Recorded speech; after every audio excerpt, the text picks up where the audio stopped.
میں اس افسار عالم صاحب کے گزشتہ 2 روز پہلے جو انہوں نے انکشاف کیا، اور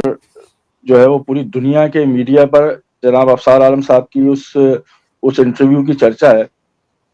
سوشل میڈیا پر. میں ایک سوال جو ہے وہ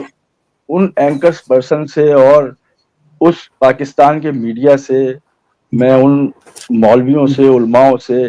میں ان سیاسی اور مذہبی جماعتوں سے ایک سوال کرنا چاہتا ہوں کہ گزشتہ 2015 سے اور آج تک یہ تمام لوگ جن کو ہم فیوڈلز کہتے ہیں، جاگیردار کہتے ہیں، یا اس فیوڈلزم سسٹم کا حصہ کہتے ہیں، یہ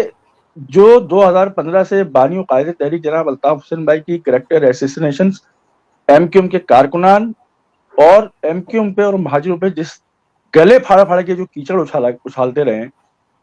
روزانہ کے ٹاک شوز کے اوپر روزانہ کے تبصرے اور جید اور عالم دفاعی تجزیہ نگار کوئی ٹینکی سے اسلحہ برآمد ہونے کے اوپر جو ہے وہ 24 گھنٹے گلے پھاڑ پھاڑ کے اتنے گلے ان کے پھٹ جاتے تھے،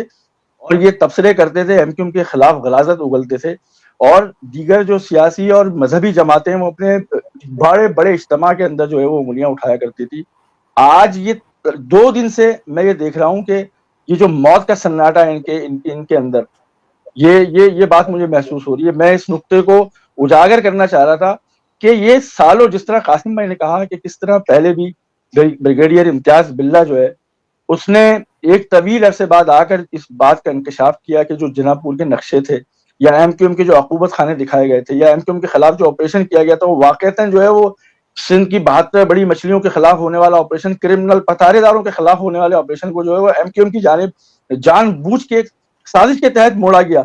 اور اس کے بعد ایم کیو ایم کے دفاتر پہ، ایم کیو ایم پہ اور مہاجر قوم کے اوپر لشکر کشی کی گئی، اور ایم کیو ایم نے کوئی کسی بھی قسم کا جو ہے ایم کیو ایم کا کوئی پلان جو ہے وہ جو مہاجر دیش سندھو یہ سب بنانے کا نہیں تھا، بلکہ جو ہے وہ ان کے اوپر یہ آپریشن مسلط کیا گیا.